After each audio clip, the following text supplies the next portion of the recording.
ಇಂದ್ರಿಯಸ್ಯೇಂದ್ರಿಯಸ್ಯಾರ್ಥೇ ಇಂದ್ರಿಯಸ್ಯೇಂದ್ರಿಯಸ್ಯಾರ್ಥೇ ರಾಗದ್ವೇಷೌ ವ್ಯವಸ್ಥಿತೌ ರಾಗದ್ವೇಷೌ ವ್ಯವಸ್ಥಿತೌ ತಯೋರ್ನ ವಶಮಾಗಚ್ಚೇತ್ ತಯೋರ್ನ ವಶಮಾಗಚ್ಚೇತ್ ತೌ ಹ್ಯಸ್ಯ ಪರಿಪಂಥಿನೌ. ತೌಹಸ್ಯ ಪರಿಪಂಥಿನೌ.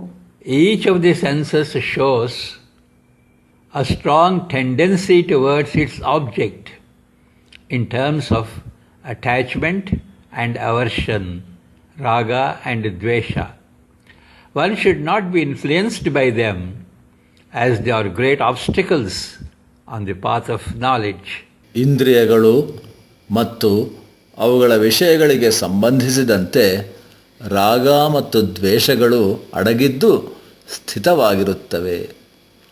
ಮನುಷ್ಯನು ಇಂತಹ ರಾಗದ್ವೇಷಗಳ ವಶನಾಗಬಾರದು, ಏಕೆಂದರೆ ಅವೆರಡೇ ಅವನ ಶ್ರೇಯಸ್ಸಿನ ಮಾರ್ಗದಲ್ಲಿ ವಿಘ್ನವನ್ನುಂಟು ಮಾಡುವ ಮಹಾಶತ್ರುಗಳಾಗಿವೆ.